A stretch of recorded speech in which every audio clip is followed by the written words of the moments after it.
The international goal of eradicating poverty by 2030 is going to depend on actions taken to address climate change. The real challenge is not so much about reaching the goal in 2030, although recent evidence, research from the World Bank suggests that even before 2030, climate change could increase poverty by between 3 and 16 million people under optimistic assumptions. Under more pessimistic assumptions, the World Bank research suggests that poverty, the number of people in extreme poverty, could increase by 100 million before 2030. So there's potentially even a strong implication that climate change can affect whether or not the global goal of eradicating poverty can be reached.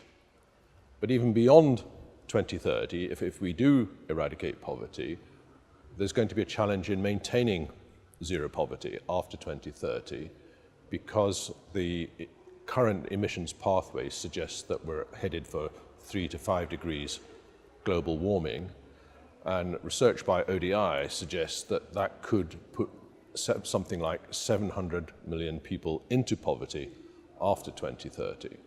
So even if we can maintain zero poverty, maintaining it depends on action to address climate change.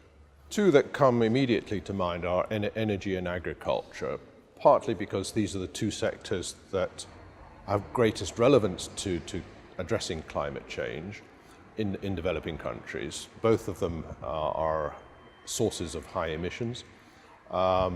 In the agriculture sector, which is a sector that will be severely affected by climate change because of the impacts on temperatures, the impacts on water resources, means that potentially crop production, for instance, could be reduced by as much as 30% by 2080 as a result of climate change.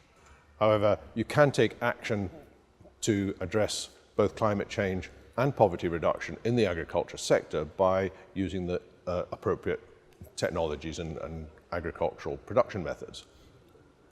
The example of sustainable rice intensification illustrates this quite well, I think, where new approaches to rice cultivation that require less water and don't require the flooding of fields would reduce emissions, but they'd also increase productivity and have benefits in terms of reduced use of chemical fertilizers and reduced water consumption. So actions to address development, if you like, and adaptation through agriculture can also produce climate mitigation benefits. Well, for most developing countries, the development question is the priority. So economic growth and poverty reduction are the policy priorities. And that should be the starting point of the discussion of what action to take. What is becoming increasingly clear with more evidence coming through and more research is that the kind of activities that you want to take to address poverty, increase resilience, enable economic growth are also activities that can benefit the climate from an emissions reduction point of view.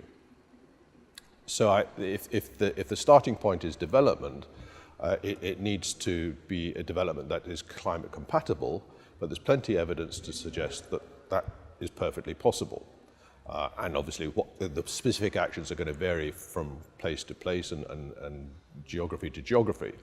But there's plenty of evidence to suggest that there's no real conflict between addressing climate change and addressing growth and poverty reduction.